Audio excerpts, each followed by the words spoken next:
time to dream. Selamat menonton ya. Dunia tiba-tiba digegerkan dengan berita mengejutkan. Inspektur Han Cheol-ho dan istrinya yang meninggal karena tabrak lari. Atau begitulah yang mereka katakan.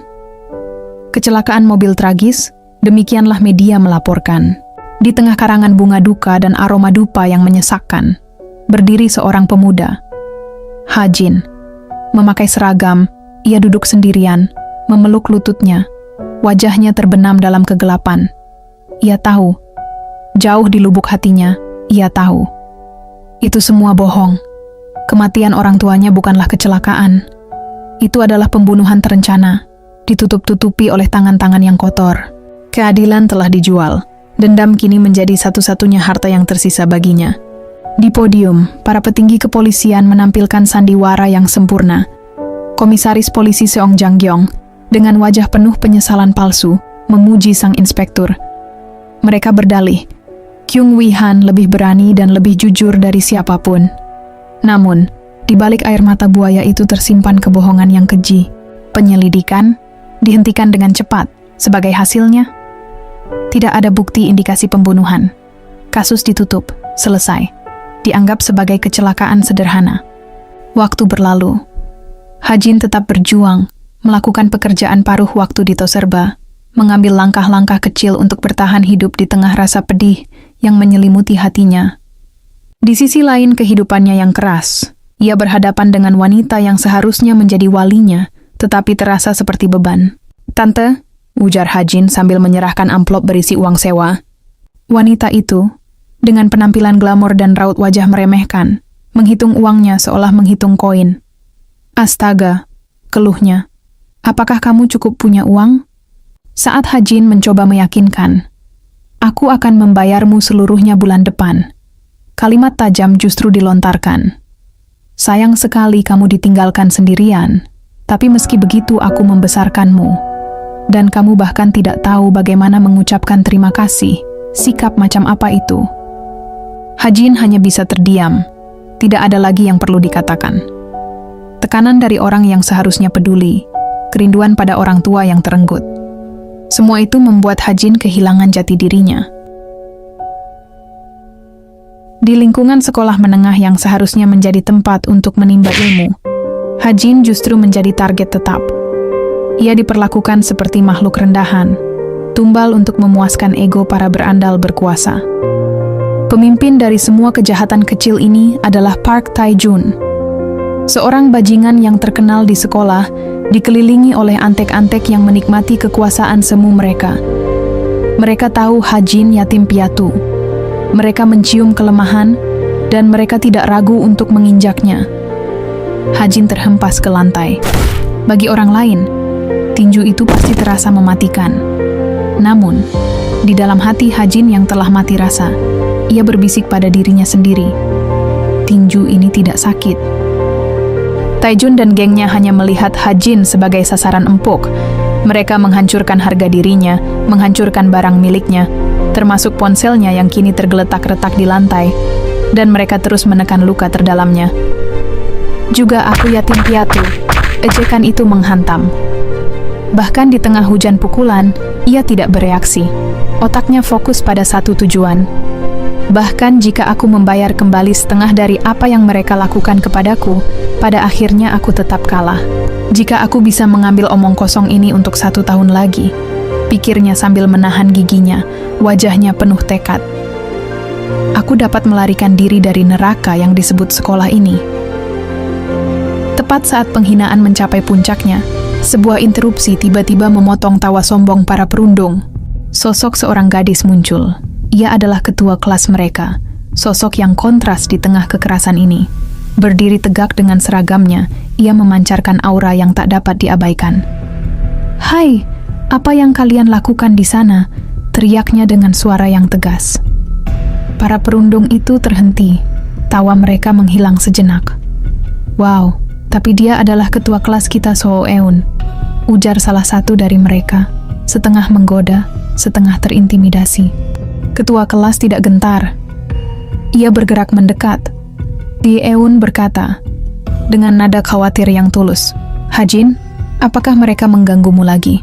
Tiba-tiba, seorang pemuda dengan jaket hoodie kuning yang dipanggil Honja membalas perkataan si Eun dengan matanya yang tajam dan senyumnya yang licik.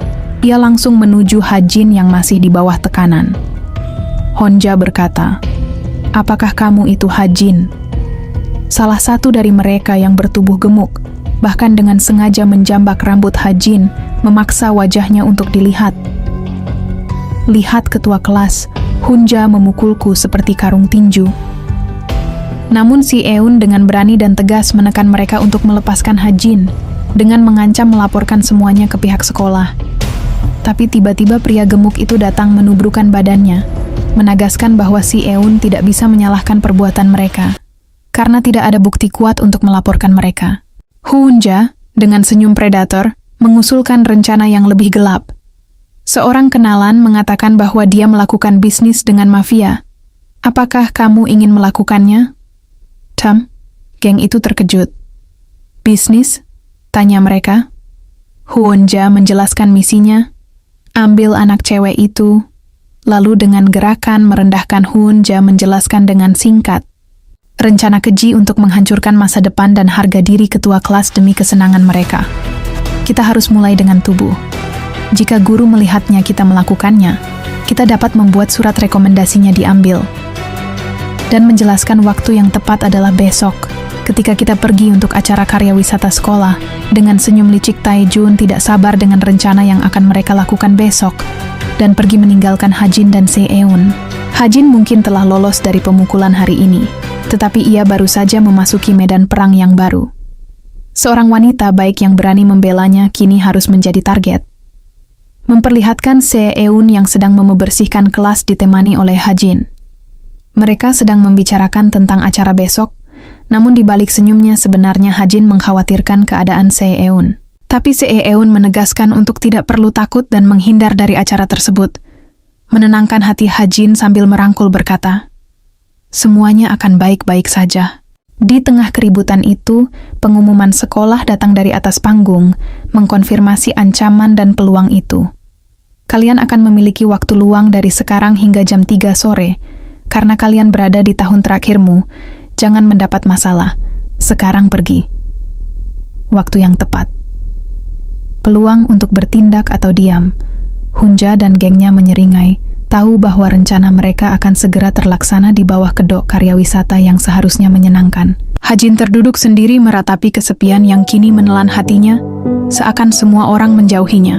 Namun di tengah kesepian yang sedang dirasakannya, tiba-tiba si Eun menyapa, memanggil namanya dengan lantang. Si Eun pun datang menghampiri Hajin, mencoba menghibur dengan langsung merangkulnya, memberi sebuah senyum dengan makna menemani. Dengan ketulusan hati si Eun mencoba menenangkan Hajin, menempelkan sebuah plaster dengan hati-hati ke arah kening Hajin. Namun semua momen itu terhentikan oleh sebuah suara yang memanggil si Eun. Seorang siswi polos berkacamata menyampaikan dengan sebuah ekspresi yang sulit mengeluarkan kata-kata. Terlihat di wajah siswi itu dengan gugup dan takut, keringat membasahi wajahnya. Mencoba menyampaikan sesuatu lewat isyarat, dan tampaknya Se-eun sebagai ketua kelas langsung mengerti akan maksud siswi berkacamata itu. Sebelum pergi, Se-eun mengingatkan Hajin untuk mengikuti rapat siang nanti. Hajin yang mencurigai dan khawatir akan keadaan si Eun mencoba membuntuti diam-diam dari belakang mengikuti si Eun. Rasa curiga Hajin kini terbayar oleh sebuah pemandangan dari geng Taejun yang sedang berkumpul menunggu kedatangan dari si Eun. Meskipun si Eun sedikit terkejut dengan apa yang dilihat oleh kedua matanya, namun si Eun tetap berdiri tegak. Menyilangkan tangannya menandakan tekad yang tak tergoyahkan. Dengan tegas si Eun bertanya tentang keberadaan mereka dan kenapa mereka memanggilnya. Namun tiba-tiba sebuah tangan dengan kasar dan kuat memegang tangan Se-eun dan menariknya, hingga membuat Se-eun terkejut tak berdaya. Terlihat Taejun lah yang sudah menarik tangan Se-eun dengan paksa dan hendak melakukan perbuatan kejinya dengan mengancam Se-eun. Sesuatu telah terjadi dengan begitu cepat, membuat suasana menjadi sedikit kacau, di mana Se-eun terlihat begitu tak berdaya dengan keadaan yang berantakan. Seorang pria gemuk berada tepat di hadapan Se-eun. Dengan ekspresi menjijikan, pria tersebut mempunyai niat terselubung yang lebih intim. Namun terdengar sebuah langkah kaki dengan sebuah gumam hati yang sudah memuncak. Meskipun ini terlihat buruk, Aku akan melakukannya dengan cara ayahku. Bukankah aku mencari sebuah keadilan yang baik? Tidak peduli si Iun akan membenciku atau tidak, aku sudah bertekad untuk tidak diam. Meskipun di dalam neraka sekolah ini, hanya ini yang bisa aku lakukan. Terlihat kedua pria nampaknya terkejut dengan kedatangan Hajin, meskipun mereka memberikan sebuah peringatan sambil mengarahkan telunjuk dan melontarkan perkataan kotor kepada Hajin. Itu tak menghentikan langkah Hajin yang perlahan mendekat. Sebuah pukulan kuat menerjang wajah salah satu pria yang berada di dekat Hajin,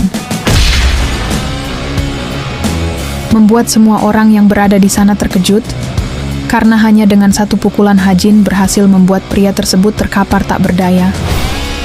Hajin dengan tenang mengambil sebuah jaket yang tergeletak di hadapan pria gemuk. Namun pria gemuk itu hanya diam tak bergeming melihat Hajin di hadapannya. Hajin dengan lembut mencoba menutupi tubuh si Eun yang terlihat berantakan. Namun semua momen itu langsung dipatahkan oleh sebuah siluet yang berada di hadapan mereka. Tepat di hadapan mereka berdua, Taejun berdiri dengan tatapan mencekam, sambil mengangkat sebuah senjata, berkata dengan kasar kepada Hajin, "Dasar bodoh." Sebuah peristiwa yang dilewatkan oleh si Eun. Bayangan yang melindunginya dari sebuah serangan mematikan. Hajin berdiri tegak di hadapan si Eun, melindungi dan menahan sebuah serangan itu. Namun sesuatu yang jauh dari harapan Hajin telah kehilangan kesadarannya dengan luka tepat di kepalanya. Tak berhenti di situ, Taejun langsung menginjak dengan keras wajah Hajin sambil bergumam bahwa yang dilakukan oleh Hajin adalah sebuah kebodohan berpikir kalau Hajin adalah seorang pahlawan. Namun fakta Hajin tetaplah seorang pecundang. Di tengah kepungan geng Taejun, Hajin kini terbaring lemas tak berdaya. Taejo pun mengangkat dan menggantungkan Hajin di ujung atap gedung, menahan Hajin dengan satu tangan. Mencoba memberikan sebuah pilihan untuk Hajin, pergi dan lupakan semuanya sebagai pecundang, atau mati untuk selamanya. Taejon pun menyeringai tersenyum puas, karena dirinya akan memakan sang ketua kelas setelah urusan ini selesai. Dengan tegas Taejun terus menekan Hajin, untuk secepatnya mengambil keputusan. Dalam benak Hajin kini semuanya sudah berakhir, bahkan dirinya tidak bisa melindungi seseorang yang telah baik kepadanya. Sebuah momen yang tak diduga oleh Taejun karena mendapatkan jawaban yang tak terduga. Sebuah jari tengah diacungkan oleh Hajin sambil tersenyum dan berkata, "Aku akan menunggumu di neraka."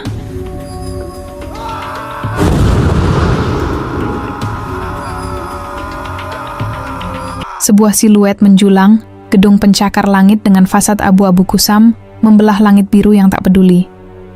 Dari ketinggian itu, tempat di mana dari atasnya Hajin dijatuhkan oleh Park Taejon, kesadaran terkoyak oleh kegelapan. Hanya ada percikan merah yang berdenyut, bagaikan darah yang menyebar di air keruh. Pertanyaan membingungkan melayang, apakah aku sekarang mati? Di antara bisikan, sebuah nama muncul. Bagaimana kabarmu, Seun? Namun kematian belum menjemputnya. Samar-samar, kelopak matanya berkedut, memaksa terbuka, darah mengering membentuk pola mengerikan di kulitnya. Wajahnya pucat, ini dia, bisikan dari kegelapan, mengukir janji bahwa perjuangan hidupnya belum berakhir. Seseorang yang tidak dikenal mengenakan seragam operasi, bergerak cekatan di atas tubuhnya. Sebuah lampu operasi menyorot terang benderang, mengungkap serangkaian instrumen aneh. Dia menahan napas dalam keadaan ini, sebuah suara bergema, penuh ketertarikan. Seberapa kuat obsesi kamu terhadap hidup? Tangan Hajin yang diborgol, membuatnya tak bisa bergerak. Setiap sentuhan, setiap sayatan, memekikkan siksaan yang tak tertahankan. Namun, dalam jurang penderitaan itu, sebuah tekad membatu. Bahkan jika peluang untuk bertahan hidup sangat tipis, gumam suara yang lebih dekat, menyaksikan perjuangan gigih Hajin. Dia akan bertahan. Dia harus bertahan. Kehidupan kembali dengan gamblang. Ia membuka mata penuh. Dinding di hadapannya dipenuhi monitor yang menyala, menampilkan jaring pengawasan yang rumit. Ia berada di jantung sebuah operasi rahasia. Ia menoleh. Refleksnya setajam kilat, siap menghadapi ancaman. Sebuah suara tenang dan berwibawa memecah keheningan yang tegang, menarik perhatiannya dari layar-layar yang memantul. Sosoknya menjulang di sudut ruangan, seorang pria tua berambut perak, berpenampilan mahal, memancarkan aura kekuasaan. Ia menyeringai tipis di balik kacamata hitam dan berkata, "Sepertinya seseorang jatuh ke tempat kerjaku." Tatapan pria itu tajam dan menimbang. Ia memuji Hajin dengan nada kagum yang dingin. "Kamu memiliki ketahanan tubuh yang luar biasa." Kemudian kalimat yang menusuk, "Sama seperti ayahmu." Dia adalah pria yang kerap dipanggil CEO. CEO itu tersenyum dengan cara yang tidak menyenangkan. "Kamu pasti putra pria itu." Pengakuan itu bukan sebuah kebetulan. Investigasi Inspektur Han, kematiannya, dan kejatuhan Hajin, semuanya terhubung, ditarik ke dalam jaringan CEO yang berbahaya ini. Di samping CEO, asisten wanita itu berdiri tegak, memegang map kuning berisi berkas. Kartu identitas Hajin disematkan di depannya. Sorot matanya yang dingin berubah membelalak lebar, seolah meneliti setiap inci keberadaan dan kebenaran dari perkataan dan sebuah bukti. Hajin mencoba bangkit dari duduknya. Luka di tubuhnya terasa berdenyut, tetapi amarah dan rasa terkejut mengalahkan rasa sakit itu. Ia menatap lurus, matanya menuntut. "Bagaimana? Kau tahu ayahku?" Suara itu bergetar tetapi penuh ancaman. CEO itu hanya tersenyum semakin lebar. Keheningan panjang menggantung di antara mereka, tebal dan dingin. Tanpa menjawab, pria itu memberikan isyarat. Wanita asisten itu melangkah maju, menjatuhkan berkas kuning tebal itu di pangkuan Hajin. Hajin segera membuka map itu. Matanya melebar, sebuah seruan terkejut terhenti di tenggorokannya. Di dalamnya, terpampang riwayat hidupnya, data diri, bahkan rincian orang tuanya, foto lama Inspektur Han dan istrinya. "Apa ini?" CEO itu tertawa ringan. "Jangan kaget begitu," katanya, nadanya meremehkan. "Mencari jenis informasi ini bukan apa-apa bagiku. Bahkan jika aku mencoba untuk memilih tubuh, aku sudah menyiapkan semuanya." Informasi pribadi Hajin ada di ujung jari pria ini, menunjukkan jaringan kekuasaan yang tak terbayangkan. Berkas di tangannya terasa dingin, namun tiba-tiba pandangan Hajin berputar. Cahaya terang di ruangan itu redup, digantikan oleh kilasan memori yang brutal. Ia mengingatnya. Sebelum jatuh, sebelum rasa sakit itu, tentang kekhawatiran seseorang yang berusaha ada di sampingnya, yaitu Se-eun.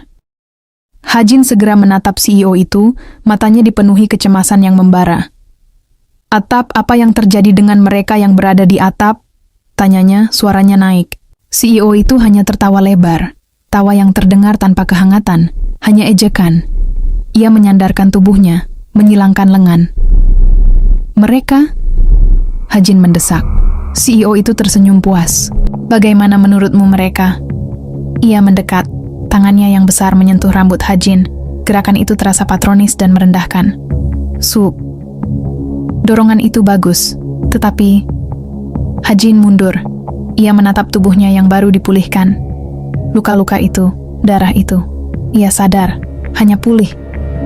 "Apa yang bisa kamu lakukan dengan tubuh yang hancur berantakan?" sindir CEO.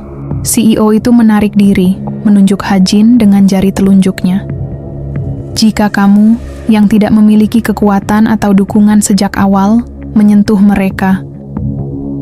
Dia berhenti, membiarkan ancaman itu menggantung berat di udara. "Apakah kamu ingin kerusakan yang mereka lakukan kembali padamu?" Kemudian, dia menjatuhkan bom. "Seperti kematian orang tuamu, yang diperlakukan sebagai kecelakaan." Mata Hajin melebar, rahangnya mengatup. Apa yang kamu tahu?" Teriaknya, wajahnya memerah menahan ledakan amarah. CEO itu kembali tertawa, tawa keras yang menggema di ruangan mewah itu. CEO itu menyalakan rokoknya dengan api yang berkedip di ruangan yang kaya. Asapnya menyesakan. "Aku tidak pernah memiliki hutang yang belum dibayar," katanya, nada suaranya mengancam. "Aku benci mereka berhutang banyak padaku." Ia menghisap dalam-dalam. "Sekarang kamu tahu kenapa ayahmu meninggal begitu tiba-tiba." Ia membuang asap itu ke udara. "Tidak ada cara untuk membayar hutang, jadi itu sangat tidak menyenangkan." CEO itu menunjuk dada Hajin, tatapannya menembus. "Jadi, kamu sekarang..." Ia melangkah mundur, melipat tangan. Sosok Hajin yang kini tampak kekar, berotot, muncul di belakangnya. Sebuah bayangan akan masa depan yang dijanjikan. "Kamu milikku." Suara CEO itu bergema. Hajin segera menepis tangan CEO yang mendekat. Ia tidak menyukai sentuhan itu, dan ia membenci tawaran itu. "Aku tidak punya waktu untuk membuang omong kosong itu," tolaknya mentah-mentah. Alih-alih marah, CEO itu tersenyum puas, senyum yang memamerkan kekuatan tersembunyi. "Mata itu," bisiknya, penuh apresiasi. "Aku menyukainya." Matanya tertutup, seakan menikmati memori tatapan yang sama dari masa lalu. Namun tekad yang dimiliki oleh Hajin membuatnya bergerak meninggalkan CEO dan asistennya, sambil mendengarkan sebuah kalimat yang terlontar dari belakang punggung Hajin. "Jika kamu ingin pergi, aku tidak akan menghentikanmu." Hajin berbalik, tangannya memegang kenop pintu. Suara CEO menembus punggungnya. "Semua orang bisa pergi, tapi pintu ini tidak akan tetap terbuka." Hajin tidak berhenti. Wajahnya mengeras penuh tekad sambil menutup pintu itu. Ia telah membuat keputusan. Di balik pintu yang baru saja tertutup, keheningan ruangan mewah itu kembali mencekik. CEO itu perlahan berbalik. "CEO," panggil wanita asisten. Suaranya dipenuhi nada keraguan. Ia melipat tangan, menatap pria tua itu dengan cemas. "Apakah kamu yakin kamu mengizinkan pria yang tidak tahu apa-apa tentang ini kembali ke sana?" Asisten itu maju selangkah, nada peringatannya lebih tegas. "Jika dia melaporkan ini ke polisi, kamu juga tidak akan aman." "Oke," katanya, sebuah persetujuan yang tegas. Ia tahu apa yang telah ia tanamkan di benak Hajin. Ia menatap ke arah pintu yang tertutup. Matanya yang tersembunyi di balik kacamata memantulkan cahaya. Dia akan kembali ke sini. Sebuah sinar menyinari bangunan sekolah, tempat di mana Hajin menjadikan tempat itu sebagai neraka baginya. Terlihat dua orang siswi yang sedang berbincang tentang sesuatu yang telah hilang akhir-akhir ini di dalam sekolah. Namun sesuatu mengejutkan mereka. Sesuatu yang mungkin sedang mereka bicarakan. Sosok Hajin dengan tatapan tajam dan penuh dengan tekanan menatap lurus dalam pandangan kosong. Tanpa memperdulikan kedua orang siswi itu, Hajin seakan menyapu dan menyapa dengan sebuah isyarat bahwa dirinya telah kembali. Dengan sebuah tujuan yang terus mengganggu pikirannya, Hajin kini berada tepat di depan sebuah kelas. Pandangannya menyasar ke sekeliling ruangan kelas yang bersih, tanpa ada seorang pun di sana. Hajin tertunduk merasakan sesuatu yang menyesakan dalam benaknya. Berpikir jika dirinya sudah terlambat. Terdengar sebuah suara yang merubah pandangan Hajin. Hajin menoleh dengan senyuman yang begitu lega. Sosok Seeun yang bersinar terang terlihat menyambut Hajin dengan senyuman yang manis sambil melambaikan tangan kepada Hajin. Namun kekecewaan menampar Hajin dengan sebuah fakta bahwa sosok Seeun hanyalah sebuah halusinasi Hajin.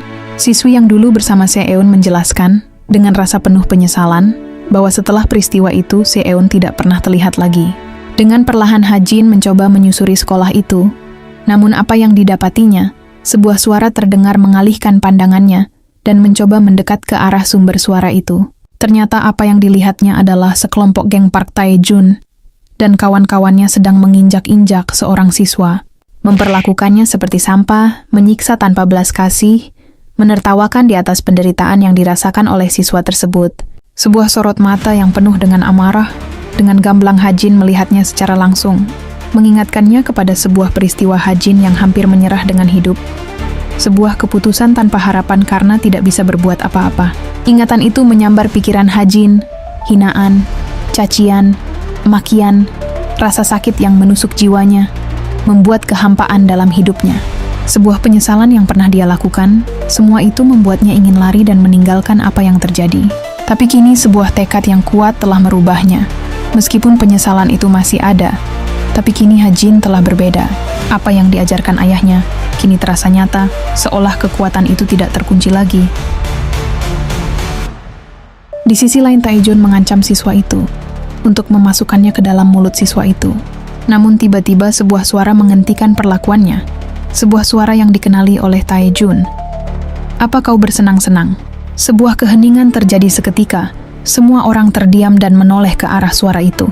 Mereka semua terkekut juga kesal, karena tidak menyangka bahwa Hajin masih hidup. Namun sebuah sorot mata yang begitu dingin dan tajam terlihat di hadapan mereka, begitu mematikan seolah menusuk dan memperingati mereka yang berada dalam tatapnya untuk diam atau mati. Namun tampaknya Taejun tidak begitu terpengaruh, mengatai mereka dengan sebuah kata pecundang. Taejun yang tidak terima dengan kedatangan Hajin langsung mengepalkan tangannya mengisyaratkan sebuah persiapan untuk menghabisi Hajin kedua kalinya. Hajin dan Taejun pun kini berhadapan langsung tanpa ada yang mengganggu. Mereka saling menatap satu sama lain. Namun Hajin langsung melesat dengan begitu cepat, menerjang udara di sekitar dengan kecepatan tinggi, dan bersiap menyerang Taejun. Tampaknya Taejun bisa dengan mudah menghindari serangan Hajin dengan langsung membelokkan tubuhnya, seolah serangan Hajin hanyalah sebuah pukulan anak kecil yang mudah dibaca. Tapi sesuatu yang tidak diduga telah terjadi. Sebuah sayatan tiba-tiba menggores wajah Taejun, membuat Taejun langsung gemetar, terkejut karena berpikir apa Hajin melakukannya dengan sebuah senjata. Namun Hajin malah membalas ucapan Taejun. "Apa kau menghindarinya? Sayang sekali aku tidak berniat melukai wajahmu, melainkan lehermu adalah sasaranku." Sambil memegang wajah yang penuh darah, Taejun menegaskan bahwa Hajin adalah seorang pecundang yang menyerangnya menggunakan senjata. Tapi Hajin dengan santai membalas ucapan itu, bertanya, "Apakah kau melihatku membawa senjata? Lagi pula bukankah kau pernah menyerangku dengan senjata?" Hajin dengan kuda-kudanya berkata, "Sayang sekali ternyata orang yang pernah membunuhku kemarin adalah seorang pecundang." Sebuah ekspresi kemarahan yang meluap kini dirasakan oleh Taejun karena mendengar perkataan Hajin yang begitu menusuk. Tanpa aba-aba, Taejun pun melesat menyerang Hajin dengan kekuatan penuhnya, sambil berteriak meluapkan kemarahannya kepada Hajin. Namun di mata Hajin semuanya terasa lambat. Waktu terasa berhenti seketika. Hajin kini bisa melihat pergerakan Taejun dengan mudah. Dengan sekali gerakan, Hajin mampu menghindari serangan Taejun. Dan dengan cepat sebuah tinju seperti peluru yang ditembakkan, kini mengarah tepat ke arah wajah Taejun.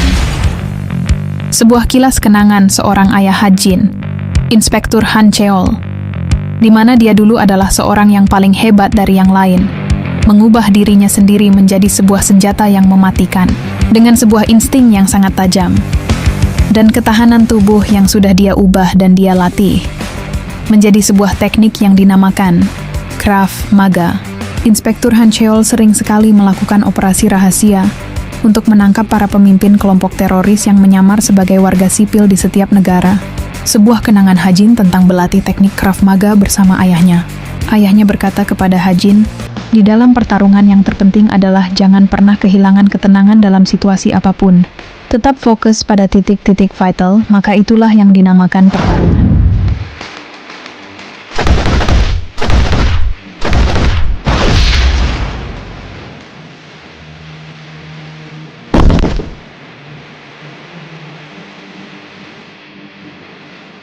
Meskipun usia Hajin masih sangat muda untuk belajar, tapi jika saja dia memiliki ketahanan tubuh yang sama sepertiku, aku yakin akulah yang akan kalah, gumam Inspektur Han Cheol.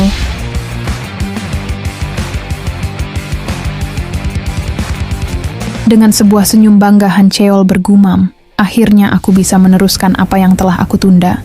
Sambil menangis menahan sakit Hajin terbaring lemas, bergumam kenapa ayahnya melakukan ini kepadanya. Dan kenapa tidak ayah saja yang menangkap para penjahat? Han Cheol membalas sambil tersenyum kepada Hajin, bahwa dirinya tidak bisa selalu bersama Hajin, maka inilah yang terbaik. Di saat ayah tidak bersama ibu kamu yang harus menggantikan ayah. Kamu harus berjanji Hajin, hanya menggunakan kekuatan ini untuk melindungi seseorang dan tidak menyakiti seseorang.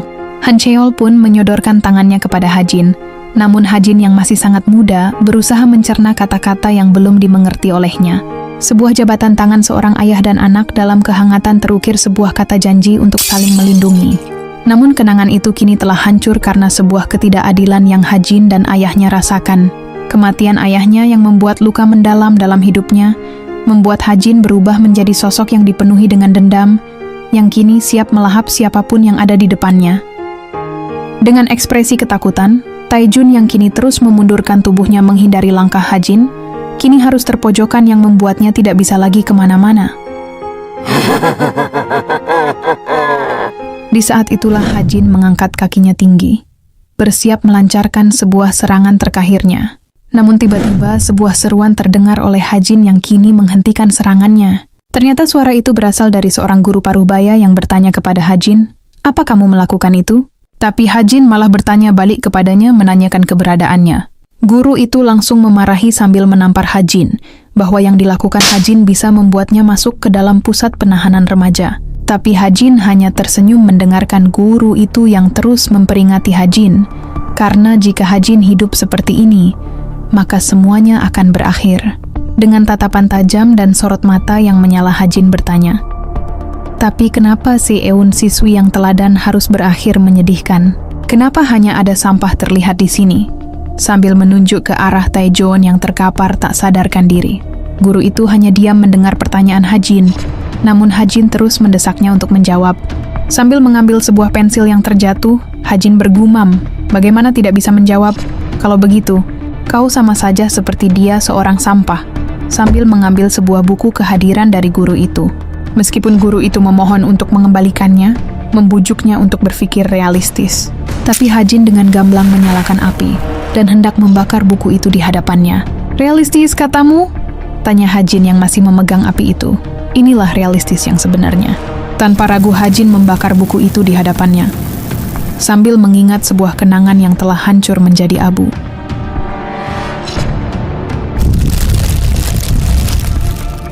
Namun sebuah suara sirin polisi terdengar dari kejauhan, berhenti tepat di depan sekolah. Dengan cepat polisi tiba-tiba datang dan berlari dengan kencang, berusaha menangkap Hajin yang sudah membuat kekacauan di sekolah. Cerita berpindah, Hajin kini terlihat kelelahan karena bergerak cepat melintasi jalanan belakang menghindar kejaran polis yang mengejarnya. Hajin bergerak menyusuri sudut jalan. "Jika ayah melihatku sekarang," gumamnya dalam hati, langkah kakinya berderap di beton. "Dia akan sering memarahiku." Ia tahu ayahnya Inspektur Han selalu berpegang teguh pada keadilan. Dia selalu berjuang untuk mempertahankan rasa keadilan itu. Tapi di mana keadilan itu sekarang? Aku bahkan tidak bisa melindungi ibuku. Kesadaran itu membakar. Kamu meninggalkanku sendirian dalam kenyataan neraka. Di depan pintu tempat yang pernah ia tinggalkan kini kembali di depan matanya. Tekadnya membatu. Dia muak dengan emosi dan pikiran naif seperti keadilan. "Aku tidak akan lagi hidup seperti ayahku." Ia meraih kenop, memutarnya tanpa ragu. Pintu itu terbuka, dan di hadapannya, seorang wanita yang menunggunya. Kini wanita itu berdiri, punggungnya dihadapkan ke barisan monitor CCTV, rambut hitamnya diikat tinggi, memancarkan aura dingin. Ia berkata, "Kamu adalah orang yang dibicarakan CEO." Hajin mengangguk kaku, sorot matanya yang dingin menegaskan penerimaannya terhadap permainan CEO itu. "Ya." Wanita itu tersenyum tipis, senyum profesional yang tidak ramah. "Aku mulai sekarang, aku yang akan mengurusmu," katanya, nadanya datar dan efisien. Di balik punggungnya, monitor-monitor CCTV memantulkan wajah serius Hajin dan tatapan tajamnya. "Sampai urusan bos selesai, aku akan melatihmu." Tiba-tiba, pintu ruangan terbuka dengan suara keras yang memecah keheningan. Seorang gadis muda berambut terang masuk, wajahnya menunjukkan kekesalan yang jelas. "Paman, aku tidak tahu kenapa kau mengabaikan panggilan teleponku dan..." Kalimatnya terhenti. Matanya melebar tak percaya melihat Hajin berdiri di tengah ruangan. Ia terkejut, bingung. "Siapa itu?" Ia menoleh cepat pada menuntut penjelasan. "Di mana pamanku?" A dengan sikap dingin yang tak terganggu, sama sekali tidak menggubris pertanyaan gadis itu. Ia melipat tangan, menatap gadis itu dengan serius. Ada sesuatu yang lebih penting untuk disampaikan. "Dia adalah prioritas kita sekarang." Penekanan pada kata dia seolah menetapkan Hajin sebagai pusat perhatian baru, menyingkirkan semua urusan pribadi gadis itu ke samping. Menatap gadis itu tanpa ekspresi, suaranya mengandung otoritas mutlak. "Kamu akan tinggal bersama pria ini sebagai saudaranya," jelas menunjuk ke arah Hajin. "Itu adalah perintah langsung dari pamanmu." Gadis itu terkejut, matanya melebar tak percaya. "Apa?" Protesnya keras, tidak menerima perintah itu. Aku harus tinggal dengan pria ini? Ia menatap Hajin, yang hanya berdiri diam dengan pandangan kosong. A tidak membuang waktu untuk berdebat. Ia mengeluarkan amplop coklat tebal yang penuh dengan uang tunai dan meletakkannya di tangan gadis itu. Jika kamu melakukan ini, kamu akan dibayar. Gadis itu berhenti sejenak. Tatapannya beralih dari Hajin ke tumpukan uang di tangannya. Ekspresi jijiknya lenyap seketika, digantikan oleh senyum lebar yang cerah.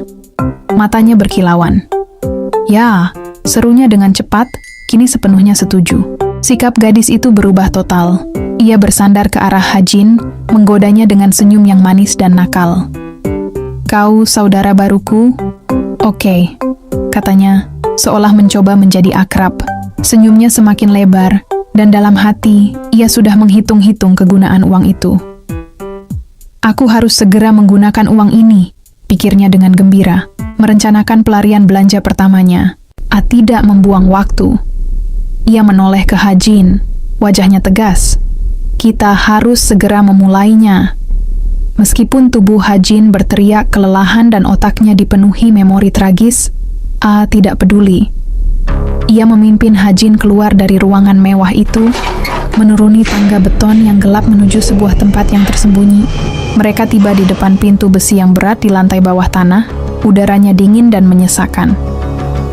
A menunjuk ke arah pintu hitam tersebut. Ini adalah api penyucian, ujarnya nadanya tanpa emosi. Kamu hanya bisa keluar dari pintu ini dalam 2 cara. Hajin menatap pintu itu, wajahnya serius dan waspada. A memberikan ultimatum yang dingin. Keluar sebagai mayat atau keluar sebagai seseorang yang lebih kuat. Hajin menutup matanya sejenak, menerima nasibnya. Ia menarik napas dalam-dalam, mengumpulkan semua tekad yang tersisa dari keinginan balas dendamnya. Ia mengangguk, lalu melangkah mantap menuju pintu kegelapan itu. Pelatihannya telah dimulai.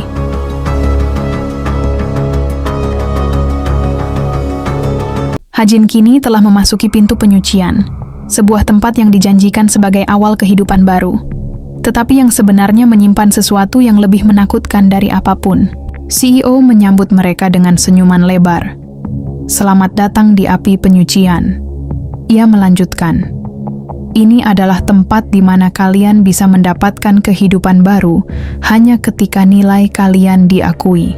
Di dalam ruangan yang tampak seperti penjara bawah tanah dengan penerangan seadanya, sekelompok pria berkumpul, termasuk Hajin, mengenakan seragam putih sederhana. Suara CEO terdengar nyaring berkata kepada para pria yang telah berbaris dan mengumumkan, sekarang api penyucian terbuka. Sambil tersenyum, CEO memberikan syarat keras. Sebelum masuk, kalian harus membuang semuanya. Salah satu pria, mungkin Hajin, merespons singkat, oke. Tiba-tiba, mata CEO tertuju pada seorang pria berambut gondrong, menunjuknya dengan jari. Orang sepertimu tidak akan bisa bertahan untuk sementara waktu. Adegan beralih menunjukkan para pria dikurung di dalam kerangkeng besi. Hajin bergumam pesimis, mengonfirmasi tempat itu. Seperti yang dia katakan, tempat ini adalah neraka. Mereka berlarian dengan ekspresi ketakutan dan penderitaan. Di tengah kekacauan, Hajin terus bergumam, meskipun itu disebut pelatihan. Itu hanya neraka dengan nama yang mewah. Mereka harus menghadapi anjing buas yang tampak mengerikan, siap untuk menyantap mangsa yang tertinggal. Untuk mencegah kematian yang harus dilakukan adalah pelarian, tanpa akhir harus terus dilanjutkan. Karena di sini adalah tempat di mana apa yang datang padamu segera adalah kematian. Setelah pelatihan yang mematikan, datanglah bagian yang tak kalah menyulitkan, sebuah makanan, mangkuk besar dipenuhi bubur kental berwarna aneh. Hajin terus bergumam dalam hatinya. Satu-satunya hal yang bisa mengisi perutku adalah sesuatu dengan bau yang aneh. Hajin menerima porsi makanan dari sendok besar, wajahnya terlihat ragu-ragu dan sedikit jijik. Di tengah suasana suram, Hajin dan pria berambut gondrong, yang sebelumnya ditunjuk oleh CEO, dia bernama Hensin, duduk bersebelahan memegang mangkuk makanan mereka. Tersenyum santai dan memulai pembicaraan, mencoba mengingatkan Hajin untuk lebih baik makan daripada tidak. Henshin berkata, di sini mereka memberi makanan tepat waktu, bukan? Hajin pun menanggapinya, yah aku tidak pilih-pilih. Lalu Henshin melanjutkan, Jika kamu mengisi perutmu, kamu akan memiliki kesempatan yang lebih baik untuk bertahan hidup. Henshin tersenyum lebar dan memperkenalkan dirinya. Henshin berkata, "Meskipun kita pernah bertemu di sini, aku harap kita akur. Namaku Henshin." Namun Hajin yang melihat tangan Henshin begitu kotor, sedikit enggan bersalaman dengannya. Namun Henshin yang sadar akan kesalahannya, dengan tertawa langsung meminta maaf atas kecerobohannya kepada Hajin. Waktu berlalu selama 2 tahun di api penyucian.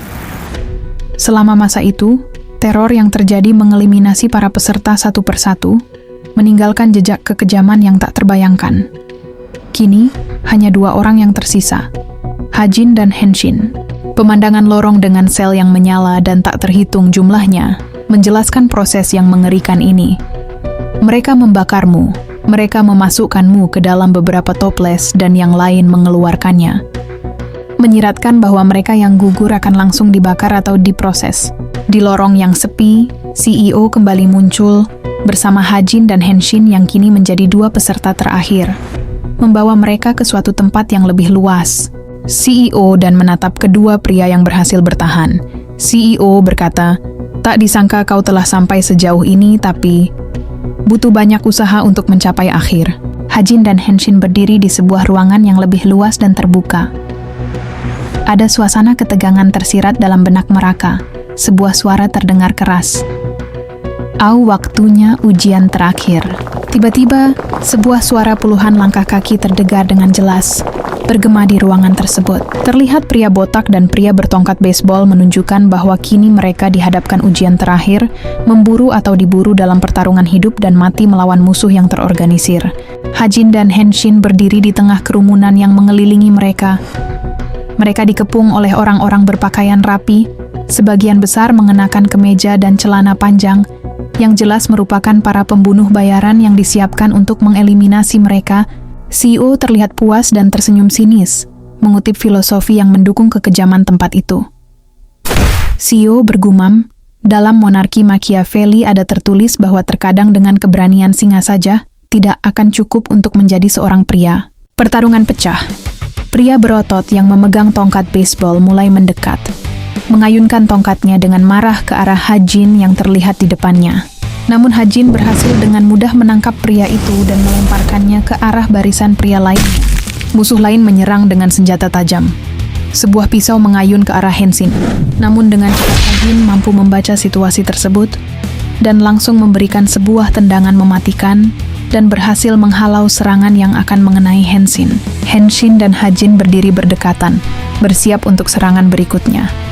Henshin memberikan pandangan penuh keyakinan kepada Hajin. Henshin berterima kasih atas pertolongan Hajin, namun Hajin memperingatkan Henshin dengan serius, "Jika kamu hanya menghalangi, kamu akan terjebak di sudut." Hajin dan Henshin terlihat saling membantu satu sama lain menghadapi hujan serangan. Adegan pertempuran yang intens. Henshin dan Hajin sama-sama terlibat dalam pertarungan jarak dekat, menunjukkan koordinasi dan kekuatan bertahan mereka. Setelah pertarungan sengit melawan puluhan pembunuh bayaran, mereka berdua terlihat kelelahan dan kepayahan, namun ada rasa bangga yang tersirat dalam diri mereka. Kekacauan ujian terakhir telah usai. Hajin dan Henshin tergeletak kelelahan di lantai, dikelilingi oleh banyak mayat pembunuh bayaran. Hajin dan Henshin terbaring berdekatan, wajah mereka dipenuhi keringat dan kelelahan fisik yang ekstrim. Henshin terlihat tersenyum kecil, mengisyaratkan kebanggaan atas keberhasilan mereka bertahan. Hajin mencoba meraih Henshin, dan Henshin merespons dengan senyum dan kontak mata. Suara kelegaan, hirup nafas berat, terdengar dari Hajin. Hajin dan Henshin saling menyentuh kepalan tangan mereka. Sebuah isyarat sederhana namun kuat yang menandai aliansi, kesetiaan dan keberhasilan mereka bersama. Mereka telah melewati batas. Hajin kini berdiri di sebuah ruangan yang lebih cerah dan mewah. Ia mengenakan pakaian yang sama, baju putih dan celana kargo hijau. Namun postur tubuhnya lebih tegas, dan matanya menunjukkan tekad. CEO menjentikan jari sembari mengumumkan misi pertamanya, "Kamu memiliki misi pertamamu." Hajin menerima detail misinya. Target pertamanya adalah politik dan korupsi. CEO berkata, anggota parlemen Choi Ji-cheol berbicara tentang menstabilkan harga perumahan dan mempromosikan pengembangan kota-kota baru. Melanjutkan membeli sebidang tanah dan mobil di dekat kota baru yang sedang berkembang. Perintah tegas dari CEO, kamu hanya perlu menemukan buktinya. CEO berdiri menghadap Hajin, menjelaskan batasan tugasnya. CEO berkata kepada Hajin, seperti yang kamu lihat, karena biaya yang ketat, infiltrasi tidak mungkin. CEO menambahkan, tapi bukan berarti tidak ada jalan sama sekali. Target misi terungkap. Sekretaris Choi Ji-cheol, seorang wanita profesional yang sangat menarik. Perintah CEO tegas, dekati wanita itu dan mencuri informasi. Hajin berdiri sendirian, wajahnya tampak bingung dan ragu-ragu, bergumam di dalam hati. Ini tidak akan berhasil. Ia menyadari bahwa misi ini membutuhkan lebih dari sekadar kekuatan fisik. Cerita berpindah, Hajin terlihat menyeka wajahnya dengan handuk di bawah cahaya terang. Hajin terlihat sedang membaca buku panduan, kemungkinan besar adalah materi tentang cara berinteraksi dengan wanita. Sebuah gumam dalam hati Dewi Keberuntungan. Mencintai pria yang kuat adalah naluri setiap wanita. Tiba-tiba di tengah fokus Hajin, Yuna kini ada di hadapnya. Yuna tertawa dan mengejek Hajin yang sedang membaca. Yuna menatap Hajin dengan tatapan penuh keraguan sambil memegang matanya, karena terlalu terbawa suasana. Apakah kamu pikir kamu bisa merayu wanita seperti itu? Yuna mengambil sikap yang lebih proaktif dan menginstruksikan Hajin. Yuna berkata, ikuti aku, adikmu ini akan mengajarimu dengan benar. Hajin mencoba mencerna instruksi dari Yuna, namun ekspresinya menunjukkan kebingungan total. Yuna terlihat kesal dan memukul-mukul Hajin, karena melihat betapa kaku dan tidak mengertinya Hajin. Yuna berkata, jika kamu akan menggunakan bahasa formal, setidaknya hilangkan wujud formal itu, dan dengarkan baik-baik ketika wanita berbicara. Tapi Yuna tidak menyerah. Ia memutuskan untuk menunjukkan langsung kepada Hajin cara mendekati seorang wanita. Yuna mencoba menunjukkan sedikit permulaan untuk mendekati seorang wanita, dengan ekspresi dan bahasa tubuh yang menggoda. Yuna berkata, coba lihat ini, apakah kamu akan menyukai wanita yang berbicara dengan formal kepadamu? Yuna berdiri dengan postur yang menarik, memproyeksikan aura percaya diri dan genit, mencoba memberi Hajin contoh yang kontras. Yuna menekankan pentingnya kesan pertama dan sentuhan. Ia memegang dagunya dengan ekspresi sensual. Yuna, sekarang coba pikirkan bagaimana aku mendapatkan perhatian. Terlihat ekspresi Hajin yang tidak berubah, membuat Yuna menepuk jidatnya. Permulaan yang aku maksud adalah sentuhan, buat dirinya merasa nyaman. Yuna berdiri sangat dekat dengan Hajin, mencoba menjelaskan apa yang harus diperbaiki. Aku yakin dengan wujudmu sekarang, kamu akan jauh lebih baik. Hajin masih terlihat ragu, tetapi ia mendengarkan. Yuna meraih kepala Hajin dan dengan cepat menata rambut Hajin, mengubah gaya rambutnya yang terlihat berantakan menjadi lebih teratur dan menonjolkan fitur wajahnya. Yuna menarik diri sedikit dan menatap Hajin yang kini terlihat jauh lebih menarik.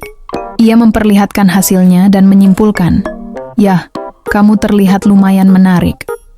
Yuna tersenyum puas dengan hasil kerjanya, menatap Hajin dengan bangga. Hajin yang jarang menunjukkan emosi atau rasa terima kasih, kini terlihat serius dan berterima kasih. Ucapan tulus Hajin mengejutkan Yuna yang tidak pernah merasa dihargai, menjadi senang dengan ucapan Hajin.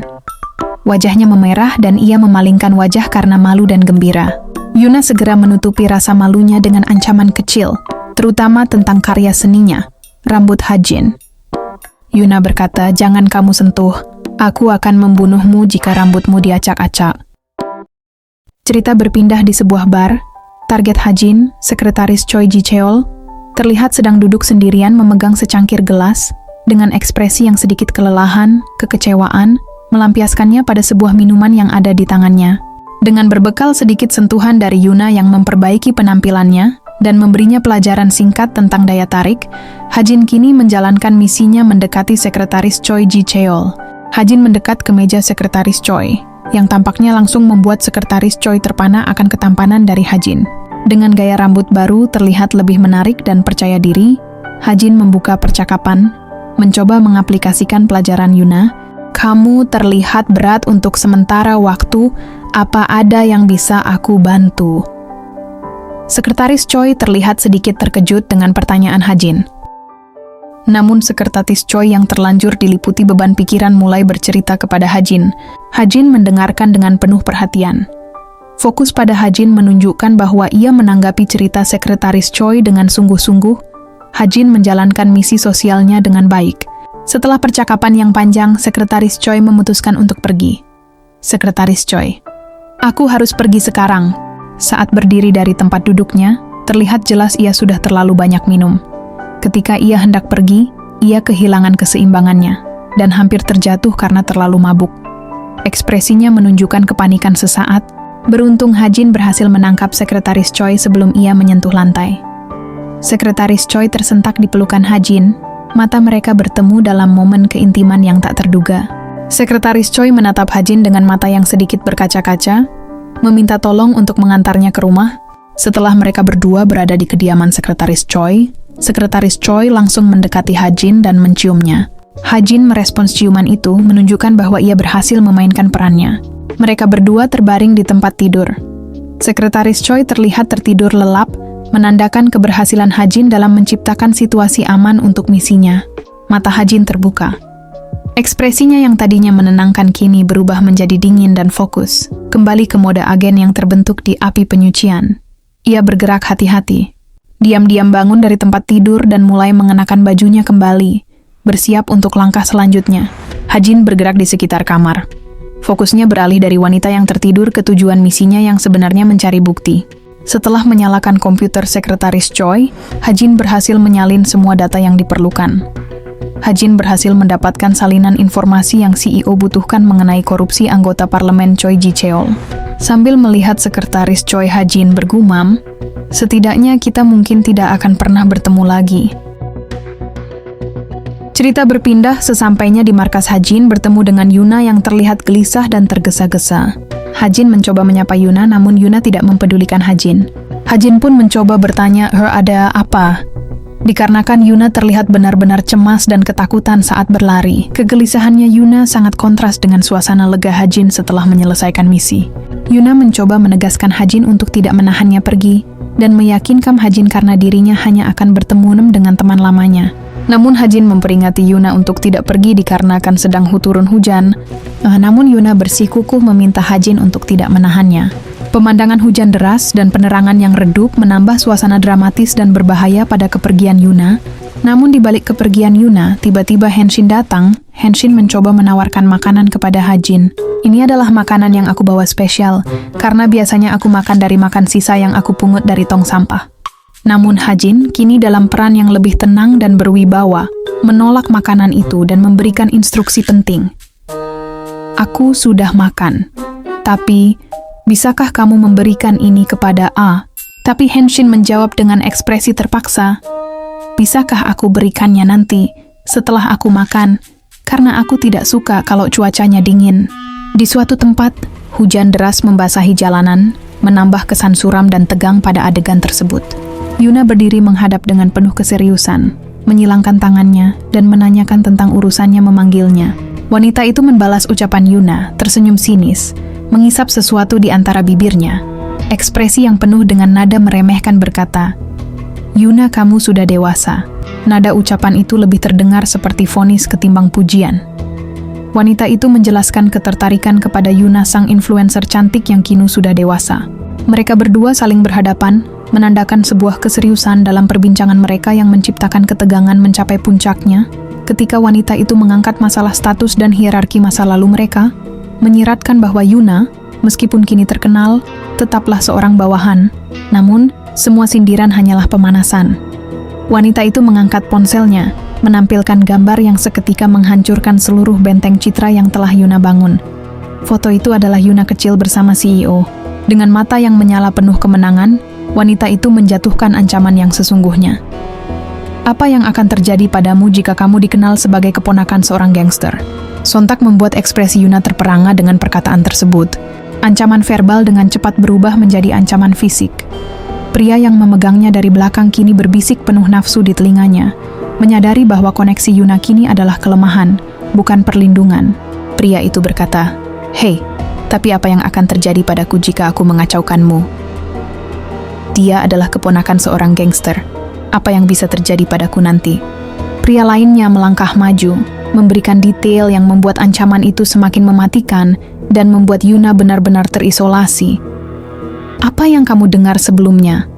Pamannya adalah seorang gangster yang mengalahkan banyak organisasi dan hilang. Tidak diketahui apakah dia hidup atau mati. Pria gemuk berkaos hijau.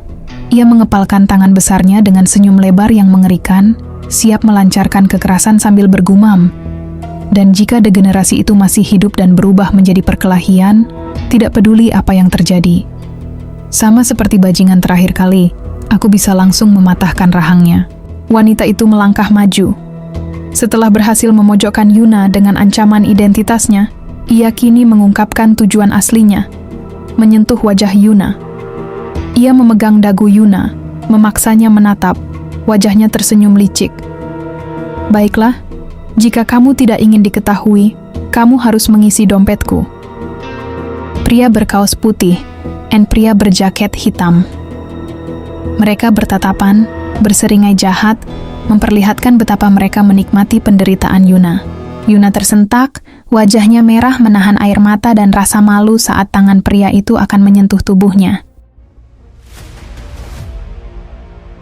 Namun tiba-tiba Hajin datang, menghentikan sesuatu yang buruk akan terjadi pada Yuna, sembari berkata, "Kamu bilang kamu akan melihat seorang teman."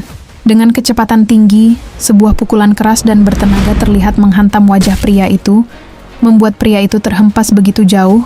Hajin menanyakan maksud dari semua ini kepada Yuna, dan mengonfirmasi kebenaran, bertanya, "Apakah si Jalang itu adalah temanmu, Yuna?" Hajin menanyakan maksud dari semua ini kepada Yuna, dan mengonfirmasi kebenaran, bertanya, "Apakah si Jalang itu adalah temanmu, Yuna?" Namun sebelum Yuna sempat membalas, seorang pria berkaos hijau maju, dengan lantang menantang Hajin karena telah mengusik urusannya. Pria itu langsung melesat dengan tubuhnya yang besar menuju ke arah Hajin. Namun apa yang terjadi, Hajin seolah menghilang, bergerak dengan begitu cepat menghindari serangan pria itu. Hajin yang tidak ingin membuang waktu langsung bersiap melancarkan sebuah serangan menggunakan sikunya dengan begitu kuat. Aksi Hajin berhasil membuat mereka yang ada di sana terperangak tidak percaya. Di saat semua tengah lengah atas kejutan yang Hajin berikan, Hajin memanfaatkan momentum itu, bergerak dengan cepat dan efisien, memberikan serangan dengan akurasi dan power yang tinggi, dan hampir tidak terlihat oleh mata. Wanita itu benar-benar dibuat tak percaya, matanya melebar seolah telah menyaksikan sesuatu yang di luar nalar manusia. Setelah berhasil menumbangkan para pria, kini Hajin berada tepat di depan wanita itu, sembari menyodorkan tangannya meminta ponsel wanita itu. Dengan tangan yang gemetar dan wajah yang ketakutan, wanita itu mencoba memberikan ponselnya kepada Hajin. Hajin menegaskan dengan sebuah senyuman yang tersirat sedikit ancaman, bertanya bahwa semua foto atau video yang dihapus tidak dicadangkan, bukan? Wanita itu mengangguk mendengarkan ucapan Hajin, karena Hajin tidak ingin melihatnya lagi dan ingin wanita ini berperilaku baik mulai saat ini.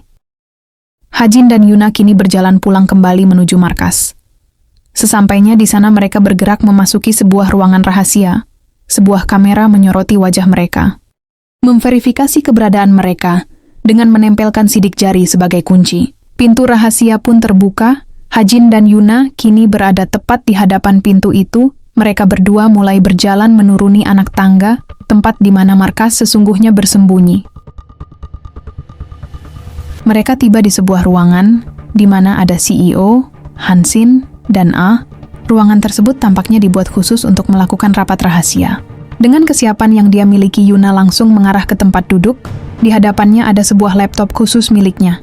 Di samping itu, Hansin bergumam kepada Hajin bahwa Yuna bukan sekedar cantik, tapi dia memiliki IQ di atas 160.